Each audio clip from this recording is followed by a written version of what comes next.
孖女為食團今日帶大家去 Woodbine 嘅金鳳餐廳度食早餐。入到去就有啲扭蛋機，跟住埲牆就有啲2人餐。好彩唔使等位，仲有卡位坐。早餐時間係8點至11點，我哋一齊睇下個 menu 有啲咩食。我食來食去都係同一款嘅，咁所以今日就介紹俾大家啦。後邊都有得睇。我就嗌咗個 H 日式汁煎雞扒、煎雙蛋、牛油餐泡。今日同孖女個阿媽一齊食啊，佢抄我咯，搞到我冇多樣嘢影俾大家睇，激死啊！又見到最唔中意嘅雜豆啦，佢轉咗做圓碟啊，以前係長碟，所以感覺上呢好似細咗，但其實應該視覺上睇落細咗啫，個份量都一樣嘅，可能雜豆俾少咗幾粒啦。等我切塊雞扒俾大家睇啦，切啦切啦切，其實都腍嘅，等我，不過係難切啲啦，一把刀。好啦，等等啊，好啦，足之切到啦，俾大家睇。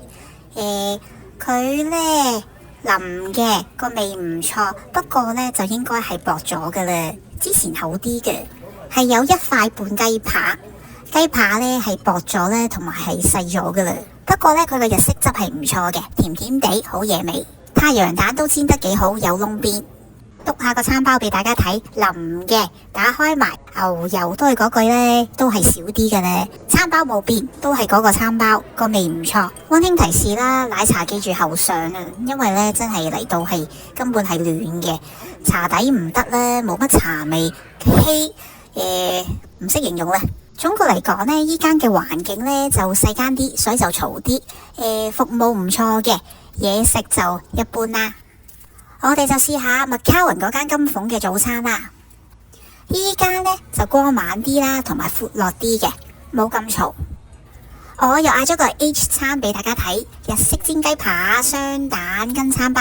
睇下塊雞扒先，哇，有塊仔喺後邊。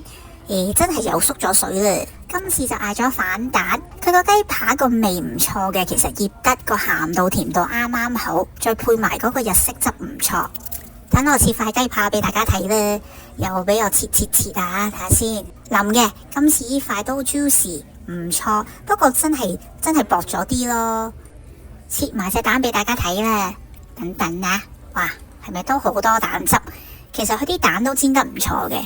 跟住就嗌咗個 J 煎雞扒湯烏冬，超多雜豆啊，好恐怖啊！烏冬係平時嗰啲咯，即係一包咧，好平嗰啲啊，質地係嗰啲實正嗰啲啊，好似食緊麵粉嗰啲呢。雞扒呢薄咯，有味嘅，醃得唔錯，不過係真係爭啲口感啊！哇，個奶茶呢超水啊，大家見唔見到幾稀啊？個茶味係有好微嘅茶味。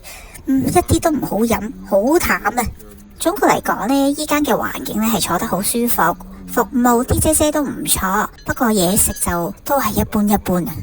如果兩間要比較呢，我覺得兩間都差唔多，所以自己選擇啦，近邊間咪去邊間咯。希望大家中意睇我條片啦，下集再見，記得 like、share 同 subscribe 啊！多謝晒。